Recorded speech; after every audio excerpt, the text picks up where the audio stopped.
ॐ गजाननाय नमः। ॐ गणाध्यक्षाय नमः।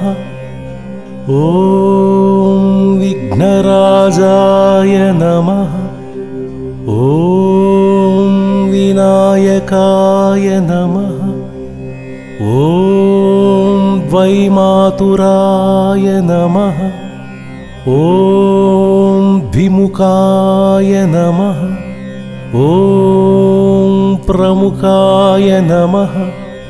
ॐ सुमुखाय नमः। ॐ कृतिने नमः।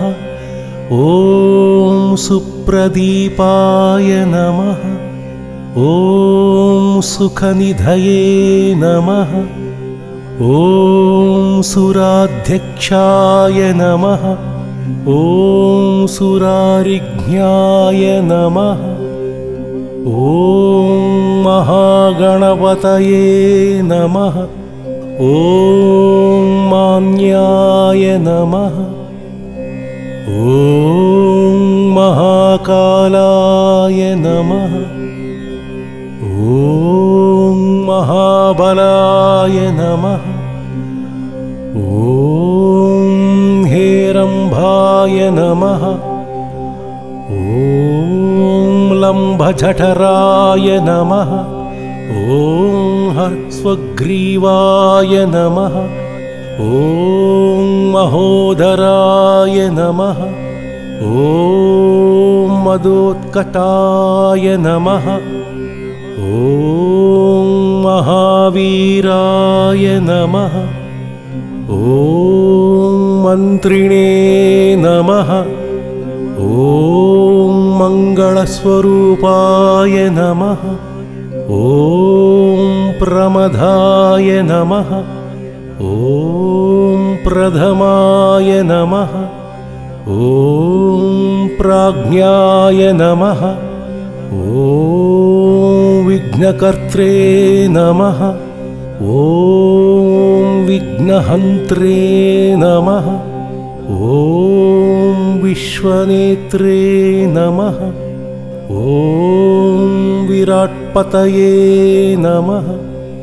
ॐ श्रीपतये नमः। ॐ वाक्पतये नमः। ॐ शृङ्गारिणे नमः। ॐ आश्रितवत्सलाय नमः। ॐ शिवप्रियाय नमः। ॐ शीघ्रकारिणे नमः। ॐ शाश्वताय नमः। ॐ बलाय नमः। ॐ बलोत्थिताय नमः। ॐ भवात्मजाय नमः। ॐ पुराणपुरुषाय नमः। ॐ पूष्णे नमः।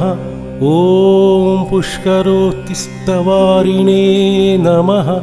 ॐ अग्रगण्याय नमः। ॐ अग्रपूज्याय नमः।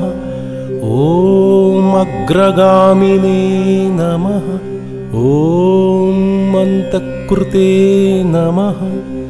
ॐ चामीकरप्रभाय नमः। ॐ सर्वाय नमः। ॐ सर्वपास्याय नमः। ॐ सर्वकर्त्रे नमः। ॐ सर्वनेत्रे नमः। ॐ सर्वसिद्धिप्रदाय नमः। ॐ सर्वसिद्धये नमः।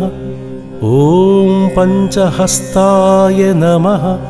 ॐ पार्वतीनन्दनाय नमः। ॐ प्रभवे नमः। ॐ कुमारगुरवे नमः। ॐ अक्षोभ्याय नमः। ॐ कुञ्जरासुरभञ्जनाय नमः। ॐ प्रमोदाय नमः। ॐ मोदकप्रियाय नमः। ॐ कान्तिमते नमः। ॐ धृतिमते नमः। ॐ कामिने नमः।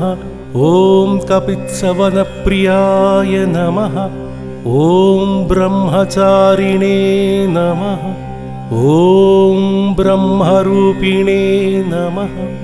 ॐ ब्रह्मविद्यादिधानभुवे नमः। ॐ जिष्णवे नमः। ॐ विष्णुप्रियाय नमः। ॐ भक्तजीविताय नमः। ॐ जितमन्मधाय नमः। ॐ ऐश्वर्यकारणाय नमः। ॐ ध्यायसे नमः। ॐ यक्षकिन्नरसेविताय नमः। ॐ गङ्गासुताय नमः। ॐ गणाधीशाय नमः। ॐ गम्भीरनिनधाय नमः। ॐ वटवे नमः। ॐ अभीष्टवरदायिने नमः। ॐ ज्योतिषे नमः। ॐ भक्तनिधये नमः। ॐ भावगम्याय नमः। ॐ मङ्गलप्रदाय नमः। ॐ अव्यक्त्याय नमः।